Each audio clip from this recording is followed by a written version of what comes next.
প্রশাসনিক দুর্নীতি, বদলি বাণিজ্য, এগুলির জন্য আমরা যখন দায়িত্বে ছিলাম না, যেহেতু শিক্ষা মন্ত্রণালয়ে কাজ করে গিয়েছি এবং শ্যাডো মিনিস্টার হিসেবে কাজ করতাম এবং এটা নিয়ে আমি গবেষণা করতাম। এনটিআরসির মূল বিষয়টা ছিল যে বেসরকারি স্কুলগুলোতে, কলেজগুলোতে, মাদ্রাসাগুলোতে শিক্ষকদের নিয়োগের ব্যাপারে এবং অযাচিত আমাদের ম্যাপিংয়ের বাইরে যে সমস্ত প্রতিষ্ঠানগুলো হতো সেগুলিকে একটা কন্ট্রোলে নিয়ে আসা। সার্বিকভাবে ইট ওয়াজ এ প্যাকেজ এবং ইট ওয়াজ ডান ডিউরিং দ্যাট টাইম। এটার পিছনে তখন কাজ করেছিলাম। পরবর্তীতে হয়েছিল বিকাশ পেমেন্টে 10,000 টাকার বেশি অফার, শপিং চলছে তো। এখন সেই জায়গাটি হচ্ছে ওইটার মনিটরিং সেল হবে, সেটাই। এখানে কেউ অন্যায় করবে তার পানিশমেন্ট হবে না, এটা এমন কোনো ব্যবস্থা থাকতে পারে না, হতেই হবে। এনটিএসসির থেকেই ওই বিষয়গুলো আগে ওখানে আমি যখন করেছিলাম তখন এটা সংযুক্ত ছিল। ট্রান্সফার, পানিশমেন্ট, রিক্রুটমেন্ট এগুলি ছিল, সেগুলো অনেকটা ক্ষয়িষ্ণু হয়ে গিয়েছে। এখন আমরা আবার এটাকে রিভিউ করে আবারকে পুনরায় আমরা এটাকে অ্যাডাপ্ট করে নেব। ওখানে অনেক অ্যানোমালি রয়েছে, এটা আমি জানি। আমরা যেটা অপচয় হয়ে গিয়েছে বলেই শেষ হয়ে গেছে, ইটস নট ট্রু। এবং এগুলিকে আমরা রিইনভেস্টিগেট করব এবং পানিশেবল অফেন্স হলে সেগুলিকে পানিশমেন্টের ব্যবস্থা করা হবে। অর্থাৎ এই যে শাস্তি এবং পুরস্কার, এর ব্যবস্থা থাকতেই হবে। যারা বিগত দিনে এই কাজগুলো করেছেন এগুলি ডকুমেন্ট আমরা তৈরি করে এগুলির পেছনে কি হয়েছে সেটা আমরা বের করব এবং এটাকে রিভাইভ করার জন্য যা করণীয় তা আমরা করব। ইংলিশ মিডিয়াম, প্রশ্ন শেষ হয়নি। ইংলিশ মিডিয়াম আপনারা জানেন, সেই সময়ে আমরা এই বাংলা পিডিআর ইংলিশ মিডিয়ামে আমাদের হেরিটেজ, কালচার, হিস্ট্রি, রিলিজিয়ন্স এগুলিকে ভ্যালু দিয়ে বাংলা পিডিআর আমরা ইনক্লুড করেছিলাম।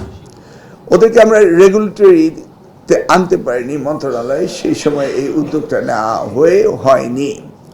That was different story, but আমরা খানিকটা করেছি।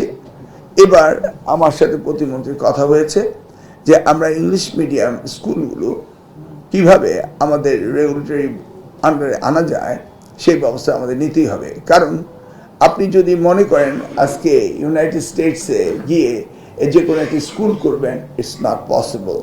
যেটা হয়েছিল আমাদের সব, আমরা অ্যাডমিশনের ব্যাপারে বলেছিলাম নটরডেমও আমাদের রুলস অ্যান্ড রেগুলেশন ফলো করে তাদের অ্যাডমিশন দিতে হবে। Then they went to the High Court and they lost the case, as you remember. অতএব এটা গণপ্রজাতন্ত্রী বাংলাদেশ সরকার এবং এই শিক্ষা মন্ত্রণালয়ের অধীনস্থ প্রত্যেকটি স্কুল কলেজকে হতেই হবে, এর কোনো বিকল্প নেই। আইনত একই রাষ্ট্রে অন্য কোনো পদ্ধতি থাকে না, বাট পারমিসেবল যেটা সেটা আমাদের যে ক্যামব্রিজ রয়েছে, ব্রিটিশ কাউন্সিল রয়েছে, সেগুলি পারমিসেবল। বাট আমরা তাদের কীভাবে রেগুলেটরি আনা যায় সেই ব্যবস্থাটা আমরা আগামী দিনে করার জন্য উদ্যোগ নেব। আপনার স্মরণ আছে কিনা, এখানে যারা সিনিয়র জার্নালিস্ট এডুকেশন বিট করতেন তাদের নিশ্চয়ই জানা আছে যে 2001 সালের 11ই সেপ্টেম্বর আমরা শপথ নিয়েছিলাম এবং 2001 সালে সালমান এফ রহমানের পুস্তিকা নামক একটি হাউস থেকে বই দেওয়া হয়েছিল। জুলাই আগস্টও বই দিতে পারিনি 2001 সালে। আর আমরা 11 সেপ্টেম্বর শপথ গ্রহণ করার পরে 1 জানুয়ারি আমরা বই দিয়েছিলাম এবং তারপর থেকে 2006 পর্যন্ত আমাদের বই দেওয়াতে কোনো ব্যত্যয় ঘটেনি। অতএব we are well experience about that, we addressed earlier. অতএব এটা নিয়ে আমাদের কোনো চিন্তা করতে হবে এটা আমি ভাবছিও না, এটা ভাববার বিষয় নয়। আর আপনি যে কথাগুলো বললেন, প্রশাসনিক দুর্নীতি, বদলি বাণিজ্য, এগুলির জন্য আমরা যখন দায়িত্বে ছিলাম না, যেহেতু শিক্ষা মন্ত্রণালয়ে কাজ করে গিয়েছি এবং শ্যাডো মিনিস্টার হিসেবে কাজ করতাম এবং এটা নিয়ে আমি গবেষণা করতাম, আপনারা জানেন। সেই সময়ে আমাদের ভাবনা অনেক কিছু ছিল। আসলে পৃথিবী অনেক এগিয়ে গিয়েছে। আমরা এই বিষয়গুলোকে অটোমেটিক সিস্টেম, অর্থাৎ আমরা এমন অ্যাপস করব যেখান থেকে বদলির সম্ভাবনা কার কোথায় কিভাবে হতে পারে তদবিরবিহীন এবং তাদের রেজাল্টের উপর বেসড করে এই ধরনের একটা প্রস্তুতি আমার রয়েছে। আমি আমার প্রতিমন্ত্রীর সাথে আলোচনা করে আমরা দুইজনে এই বিষয়গুলো আগাবো। তবে আমি আশ্বস্ত করতে পারছি যে এখন আর এই বাণিজ্যটা হবে না। যদি কোথাও হওয়ার সম্ভাবনা দেখেন, আপনারা তো কলমই রয়েছেন, আমাদেরকে একটু ধরিয়ে দিবেন। যেভাবে বললেন যে 1 কোটি টাকা, আমি কিন্তু পত্রিকায় দেখিনি এমন কোন স্টেটমেন্ট। দেখা উচিত ছিল, লেখা উচিত ছিল, লিখলে ভালো হতো। ধন্যবাদ। অফশোর ভাতা এবং কল্যাণ ট্রাস্ট আমাদের সাবেক প্রধানমন্ত্রী দেশমাতা বেগম খালেদা জিয়ার সময় হয়েছিল এবং সেই সময় আমি প্রতিমন্ত্রী ছিলাম। এটা আমরা আন্তরিকভাবে তিনি করেছিলেন এবং এই থেকে যে সুবিধা পাওয়ার কথা সেই সুবিধা থেকে বঞ্চিত হয়েছে শিক্ষকরা। আপনি বলতে ভুলে গিয়েছেন যে ওদের ফান্ডও তছরূপ হয়েছে।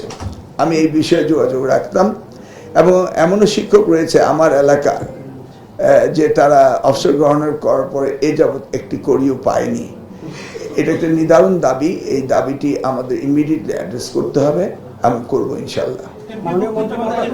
আর এমপিও ব্যক্তির ব্যাপারে আমরা মিটিং করে কিভাবে আমরা এটাকে করা যায় এবং গভর্নমেন্টের অ্যালোকেশন অফ দ্য বাজেটের উপর নির্ভর করে। তবে এখানে যদি দুর্নীতি কেউ হয়ে থাকে তাহলে সেই ব্যাপারে ব্যবস্থা নেওয়া হবে। সেটা এখনো আমরা সিদ্ধান্ত নেইনি। আমরা এটা ফাইল নিয়ে রিভিউ করে এবং মাননীয় প্রধানমন্ত্রীর সাথে আলোচনা করতে হবে। বাজেট অ্যালোকেশনের বিষয় রয়েছে, এটা নিয়ে আমাদের দেখতে হবে। বাট দুর্নীতি হবে না, হতে পারে না, এটা আশ্বস্ত করতে পারি। যেহেতু আমরা highly densely populated country in the world, আর এটা আল্লাহর বিশেষ রহমত, আশরাফুল মুখলুকাত আমরা পেয়েছি, সেই কারণে এটাকে আমাদের মাননীয় প্রধানমন্ত্রী সবচেয়ে বেশি প্রায়োরিটি সেক্টর হিসেবে অ্যাড্রেস করেছেন। আমরা বর্তমানে যে কারিগরি শিক্ষা পলিটি ইনস্টিটিউটগুলোতে থিওরি একটু বেশি, প্র্যাকটিক্যাল কম, এর অ্যাডজাস্টমেন্টটা করতে হবে, প্র্যাকটিক্যাল বাড়াতে হবে। কারণ প্র্যাকটিক্যাল নলেজ ছাড়া কারিগরি শিক্ষা এগোনো যাবে না। আর এই এডুকেশনটাকে প্রায়োরিটি চয়েস দিতে হবে। এটা হলো ল্যাপটপ আর চয়েস হয়ে আছে, সেই জায়গাটা আমরা এটাকে টার্ন করতে হবে এবং এই ধরনের আমাদের মিশন এবং ভিশন আমাদের রয়েছে, and will address it very soon. এবং এই ব্যাপারে আমরা কার্যকরী পদক্ষেপ নেব। এটাই হলো আমাদের trust sector. One teacher one tab আমাদের ইশতেহার ভিত্তিক পলিসিগতভাবে আমাদের আছে এবং ইশতেহারে যা কিছু আছে সবকিছু একটু সময় নিয়ে আমরা বাস্তবায়ন করবো। তো এইটা বাস্তবায়ন আমরা ক্যাটাগরি করে স্টেপ বাই স্টেপ করবো। By the end, when we are done, every teacher will have a tab and সেই ট্যাবে কি হবে আমি ইতিমধ্যে আমি প্রথমে যখন অ্যাড্রেস করলাম তখন বলে দিয়েছি। আমরা স্টার্ট করব কোন জায়গা থেকে, সেগুলো যেহেতু গতকাল আমরা দায়িত্ব নিলাম, এখন আমরা এই দায়িত্বগুলো আমাদের সচিব মহোদয়দের কাছেও দিয়েছি। আগামী 4-5 দিনে আমরা অনেক আলোচনা করে আমরা আশাবাদী খুব অল্প সময়ের ভেতরে 1 সপ্তাহ থেকে 10 দিনের ভেতরে এই রোডম্যাপগুলো আসলে আপনাদেরকে দিয়ে দেবো। সো ওখানে যখন আমরা আপনাদেরকে 6 মাসের যে মাননীয় প্রধানমন্ত্রী 180 দিনের রোডম্যাপ দেবো, সেখানে আপনাদেরকে বলে দেবো কোন জায়গাগুলোতে ওয়ান টিচার ওয়ান ট্যাব আগে যাবে, কোন জায়গাগুলোতে পরে যাবে।